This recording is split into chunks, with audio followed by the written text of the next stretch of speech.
students, welcome back to the physics class. I hope you understood the previous topics including capillarity. And today we are going to learn yet another topic called viscosity. So let's see what is viscosity.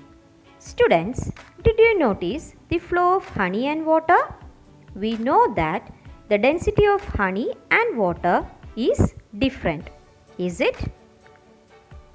So let's see honey and water.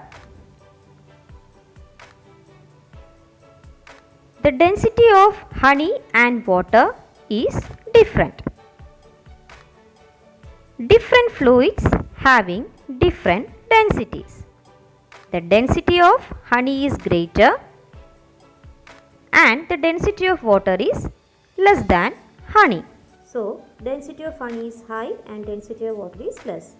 Did you notice the flow of water and honey? Water flows faster than honey.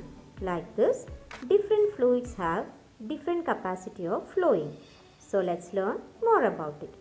Let's see an experiment from your textbook. Place 1 drop each of kerosene, water, glycerin and honey at various points along a straight line at one end of a glass plate. Hold the glass plate slightly tilted. Then compare the speed of flow of each liquid. We know that the density of each liquid is different and according to density the flow of each liquid is also differs. So let's see what is the reason for that.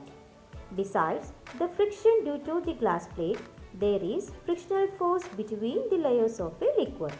It is this frictional force that opposes or prevents the flow of liquids. The variation in speed between the layers of liquid is because every layer of liquid opposes the flow of the layer in contact with it. So let's see the definition of viscous force. Between the layers of a liquid in motion, there is a frictional force parallel to the layers which try to prevent the relative motion between the layers. This frictional force is the viscous force.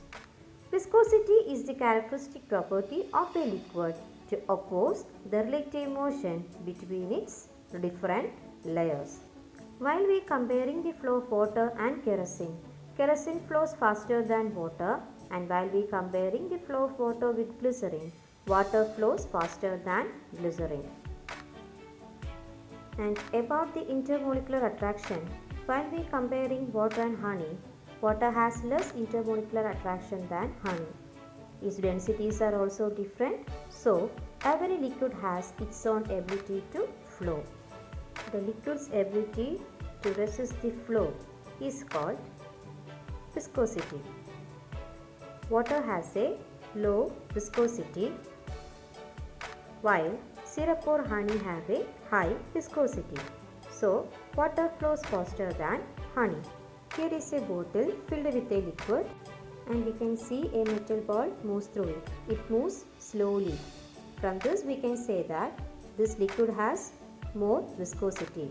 So, let's see the factors determine viscosity. First one, the strength of intermolecular forces. The stronger attraction makes the substance stickier. When the intermolecular forces increases, viscosity also increases. For example, honey has a great intermolecular attraction. Second one, size or shape of the molecule. Size or shape of the molecule also determines the viscosity. And the third one, temperature. Temperature is the third factor which determines viscosity. When temperature increases, the viscosity of a liquid decreases. When the honey is heated, we can see that it flows faster. That means at that time, the viscosity of the honey becomes less. Students, haven't you studied in your earlier classes that a person who had an electric shock is to be massaged? Let's see what change it produces in the body of the person. The main reason is that blood is a viscous liquid. The body temperature of a person who gets an electric shock falls suddenly. As a result, the viscosity of the blood increases, causing hindrance to the flow of blood, resulting in a heart attack. When massaged, the body becomes warm and the viscosity of the blood returns or reverts to normal level. The person thus overcomes the dangerous situation. It is the reason for giving massage for the person who get an electric shock. Okay students, let me believe you understood the chapter. Don't forget to go through the textbook. If you have any doubts related with this, you can ask me through the WhatsApp. Thanks for watching.